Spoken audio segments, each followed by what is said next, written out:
ఎవరు తోవుకున్న గోతిలో వారే పడతారు అనే ఒక సామెత ఉంది.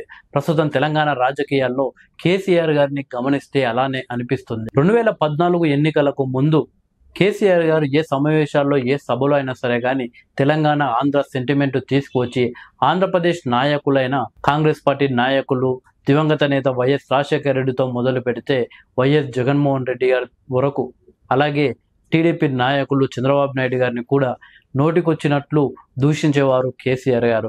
2014లో తెలంగాణ రాష్ట్ర ముఖ్యమంత్రిగా కేసీఆర్ గారు బాధ్యతలు తీసుకున్న తర్వాత, అలాగే ఏపీ ముఖ్యమంత్రిగా చంద్రబాబు నాయుడు గారు బాధ్యతలు తీసుకున్న తర్వాత వారిద్దరి మధ్య కొంచెం సంబంధాలు బాగానే ఉన్నాయన్నట్లు కొన్ని రోజులు నటించారు. ఆ తర్వాత చంద్రబాబు నాయుడు గారితో కేసీఆర్ గారికి వివాదాలు వచ్చాయి. అయితే జగన్కి దగ్గరయ్యాడు కేసీఆర్. ఆ తర్వాత ఎలాగైనా తెలంగాణలో తెలుగుదేశం పార్టీ లేకుండా చేయాలి, అసలు రాజకీయంగానే చంద్రబాబు నాయుడు చాప్టర్ని క్లోజ్ చేయాలి అని కంకణం కట్టుకున్న కేసీఆర్ గారు ఓటుకు నోటు కేసుల్లో చంద్రబాబు నాయుడిని ఇరికిస్తే ఇక తెలంగాణలో తెలుగుదేశం పార్టీ ఉండదు అని చెప్పేసి కేసీఆర్ గారు భావించారు. అందులో భాగంగానే ఓటుకు నోటు కేసులో రేవంత్ రెడ్డితో పాటు చంద్రబాబు నాయుడు కూడా ఇరుక్కున్నారు. తెలుగుదేశం పార్టీలో ఉన్న నాయకులే కేసీఆర్ గారికి సహాయం చేశారన్న సంగతి చాలా వరకు అందరికీ తెలిసిందే. అయితే తెలంగాణ నుండి తెలుగుదేశం పార్టీ పోయింది, కానీ ఆంధ్రలో మాత్రం బలంగానే ఉన్నది. అయితే 2019లో వైఎస్ జగన్మోహన్ రెడ్డికి నేరుగా సహాయం చేసిన కేసీఆర్ ఈసారి ఎలాగైనా ఆంధ్రలో తెలుగుదేశం పార్టీని ఓడించాలి అనుకున్నాడు. అనుకున్నట్లే ఆంధ్రప్రదేశ్ రాష్ట్రంలో తెలుగుదేశం పార్టీ ఓడిపోయింది. అయితే ఇక నాకు ఎదురు లేదు, ఇక నేను అనుకున్న అంటే గతంలో ఎప్పుడో చంద్రబాబు నాయుడు గారి మంత్రివర్గంలో కేసీఆర్ గారికి స్థానం ఇవ్వకపోవడంతో మంత్రి పదవి ఇవ్వవా అంటూ చంద్రబాబు నాయుడుపై పగ పెట్టుకున్న కేసీఆర్ ఇప్పటికీ అది కంటిన్యూ చేస్తూనే ఉన్నారు.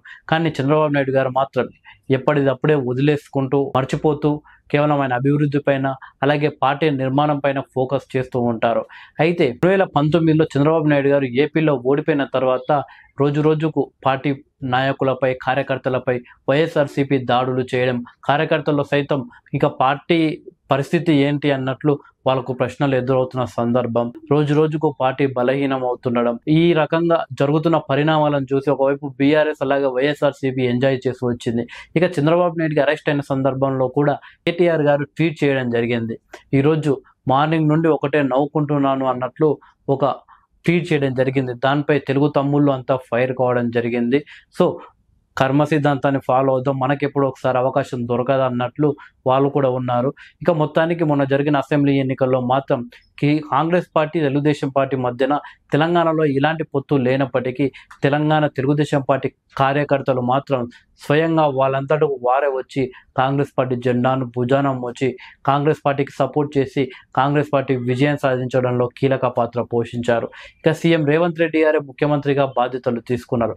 అంటే చంద్రబాబు నాయుడు గారిని రాజకీయంగా సమాధి చేద్దాం అనుకున్న కేసీఆర్ గారు ఆ దారిలో ఎవరెవరైతే ఎదురయ్యారో వాళ్ళందరినీ అందులో ఇరికివ్వడం జరిగింది. అందుకే అంటే ఓటుకు నోటు కేసు కంటే ముందు వరకు రేవంత్ రెడ్డి గారికి కేసీఆర్ గారి మధ్య ఎలాంటి గొడవలు లేవు.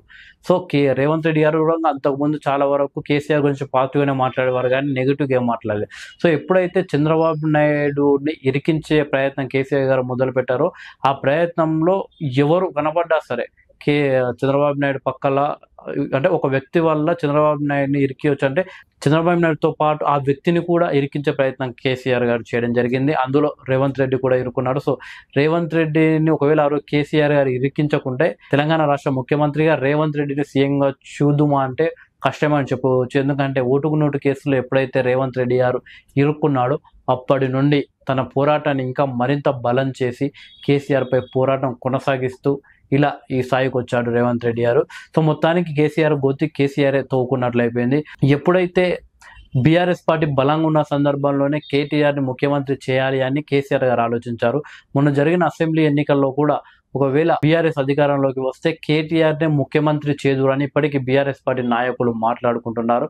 మొత్తానికి చంద్రబాబుని ముంచుదాం అనుకున్న కేసీఆర్ గారు ఆయనే మునిగిపోవడం జరిగింది. ఇప్పుడు అసలు రాజకీయంగానే ఇంకా టీడీపీ పార్టీని క్లోజ్ చేయాలి, చంద్రబాబుని క్లోజ్ చేయాలని కేసీఆర్ భావించాడు. ఇక తెలంగాణలో నాకు తిరుగుండదు, నేనే దాదాపు 20 సంవత్సరాల పాటు తెలంగాణలో నేనే అధికారంలో ఉంటా, 10 సంవత్సరాలు అయిపోయింది, ఇంకో 10 సంవత్సరాలు నేనే ఉంటాను కేసీఆర్ భావించారు. కానీ ఇక్కడ మొత్తం ఉల్టా పుల్టా అయిపోయింది. అసలు చంద్రబాబు నాయుడు గారు ముఖ్యమంత్రి కావడం, ఇక్కడ రేవంత్ రెడ్డిని టార్గెట్ చేసి రేవంత్ రెడ్డిని ఇరికిస్తేనేమో రేవంత్ రెడ్డి ముఖ్యమంత్రి కావద్దాం, ఇక ఎప్పటికీ మేమే ముఖ్యమంత్రిగా ఉంటాం అనుకున్న కేసీఆర్ జగన్ మాత్రం ప్రతిపక్ష నాయకులు అయిపోవడం, ఏకంగా తెలంగాణ తెచ్చినామని చెప్పుకునే బీఆర్ఎస్ పార్టీ లోక్సభ ఎన్నికల్లో 0కు పరిమితం కావడం. సో కర్మ సిద్ధాంతం అనేది ఏంటనేది మనకు చాలా ఇక్కడ అర్థమవుతుంది. అవతలి పార్టీని కావచ్చు, అవతలి వ్యక్తులను కావచ్చు, రాజకీయంగా మనం క్లోజ్ చేద్దాం అనుకుంటే అది తిరిగి మనమే క్లోజ్ అయ్యే పరిస్థితికి వస్తుంది. అందులో భాగంగానే ఎంతో బలంగా ఉన్న కేసీఆర్ గారు ఓడిపోవడం జరిగింది. అసలు తెలంగాణలో ఏ నియోజకవర్గం నుండి పోటీ చేసినా కానీ ఎమ్మెల్యేగా గెలుస్తాడనుకున్న కేసీఆర్ ఎమ్మెల్యేగా ఓడిపోయింది తెలంగాణలో కామారెడ్డి నియోజకవర్గంలో. ఇక ఎంతో బలంగా ఉన్న బీఆర్ఎస్ పార్టీ 0 డిజిట్కే పరిమితమైంది. అందుకే అవతల పార్టీని కావచ్చు, అవతల నాయకుల్ని కావచ్చు నాశనం చేయాలి అనే ఆలోచన రాజకీయ నాయకులకు ఉండకూడదు అని కేసీఆర్ నుండి మనం చాలా నేర్చుకోవచ్చు.